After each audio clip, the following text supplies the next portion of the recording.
But I want to talk about two specific things. One is the free speech right, because we're being told to sit down and shut up. We don't think this way, don't speak this way. And then we're also being compelled to act a certain way according to the state. Let's start with the first one, the right to free thought and free speech. We have seen the most rapid rise in totalitarian authoritarianism these last 2 years than we have ever witnessed in our lifetime or in American history. This is a global phenomenon. It's occurring here, Australia, New Zealand, Canada. Trudeau turned Canada into Cuba in one day when he froze the bank accounts. Then he he's arrested a bunch of pastors, about 5 or 6 over the year, I think. And you see that now you're thinking more of communist China, the way they're treated. You look across our world, and it is an alarming rise, and the crushing of speech has to happen. I used to wonder when I go through Yad Vashem Museum, the Holocaust Museum in Jerusalem, I used to wonder, why didn't people rise up? How did this not happen? And I see now incrementally what they are doing. They're literally doing to our own country and silencing us. And we've learned to grow accustomed. I'm right now in a YouTube prison. I can't be on YouTube right now till June something, whatever it is. And all of us, everybody I know has been in Facebook prison. And then imagine Twitter cutting off the president of the United States, for goodness sakes, permanently. This is how far gone we are from what we have been constitutionally. Or the New York Post. They cut the New York Post off because they reported on what we now know is a factual story about Hunter Biden. They just shut them down, said you're not allowed to tweet on this subject. And it could be disinformation, malinformation, or misinformation. And malinformation means anything that goes against the government's narrative. So you're right, it's complete totalitarianism.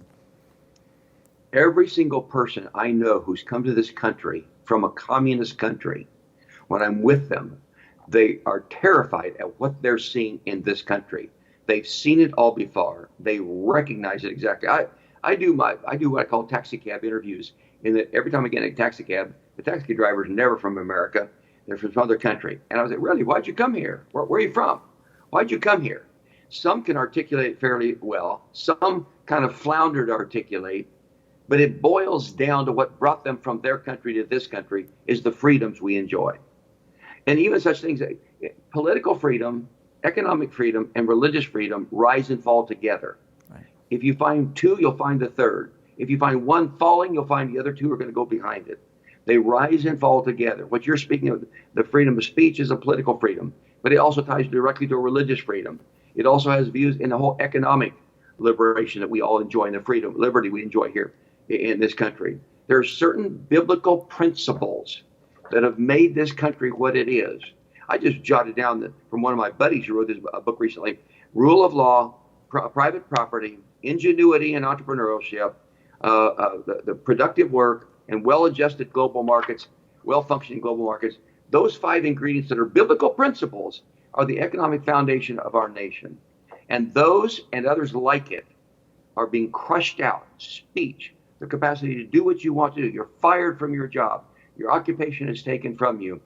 This is an alarming moment, and we really only have a window of time to rise up and put a stop to this, because the government so far, to some measure, is still we the people in this country. But we're coming to the point where we have almost no influence in that process, and we will pay a dear price, as will our children and grandchildren.